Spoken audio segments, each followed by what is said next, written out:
हो सकता है सर। आज सुनवाई होनी थी, कैसे देख रहे हैं, क्या कुछ हुआ आज? देखिए, आज कोर्ट में जैसे ही कोर्ट ने शुरुआत हियरिंग किया है, उसने सीधा इशू नोटिस किया है और 4 अगस्त की डेट लगा दिया गया है। पहले तो वो इसी महीने में जुलाई में ही लगा रहे थे, पर लर्नड ब्रदर्स जो अपोजिट काउंसिल थे उन्होंने थोड़ा डिनाई किया, बोला हमें थोड़ा टाइम है चाहिए। तो इसलिए कोर्ट ने बोला कि 150 पन्ने का जजमेंट है जो हाई कोर्ट ने पास किया है, तो जब उसको पढ़ने में भी आपको टाइम चाहिए, रिप्लाई भी करने के लिए टाइम चाहिए, इसलिए थोड़ा सा आपको और टाइम लेना चाहिए। तो 4 अगस्त की डेट फिक्स की गई है।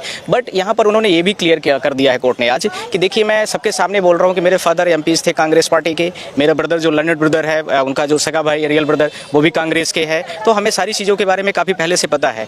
पर अपोजिट जो थे हमारे जो अपोजिट काउंसिल्स थे, राम जेठमलानी जी और उसके साथ में गुजरात की तरफ से जो और भी प्रेजेंट हुए थे कैबिनेटर्स वगैरह, उन सारे लोगों ने बोला I have no any kinds of the objection. ये था कि कहीं किसी को ऑब्जेक्शन हो तो भाई दूसरे इश्यूज होंगे तो दूसरे तरीके से केस को ट्रीट किया जाएगा। तो कोर्ट ने ये भी बोल दिया है। और दूसरा ये भी बोला, आज सब सेंटेंस को जो सेंटेंस हुआ था उस पर स्टे के लिए, फर्दर स्टे के लिए बात की गई थी, तो कोर्ट ने बोला बिना पढ़े में फाइल के बारे में अभी कुछ नहीं बोल सकता, रिप्लाई आ जाने दीजिए इनकी, उसके बाद आगे की प्रोसीडिंग हम 4 तारीख को करेंगे, 4 अगस्त को।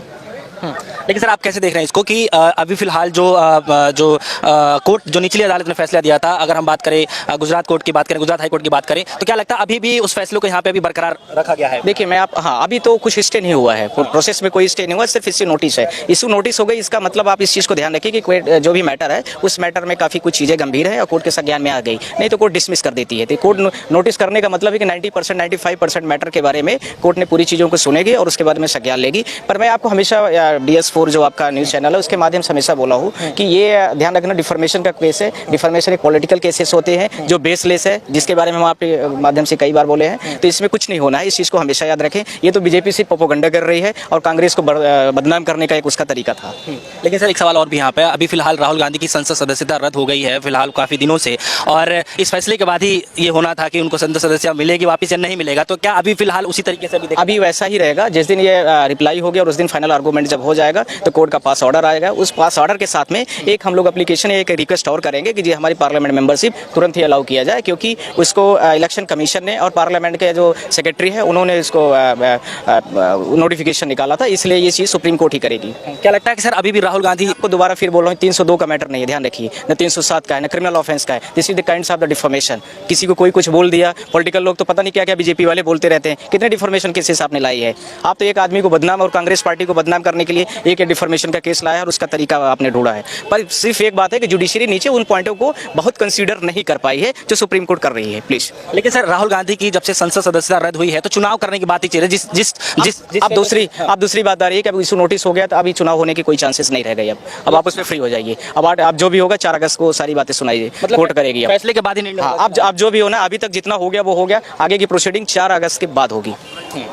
चलिए, अब आगे आप क्या से देख पा रहे हैं 4 अगस्त? मैंने आपको दोबारा फिर बोला है कि डिफॉर्मेशन की केस है, 302 का मर्डर केस नहीं है।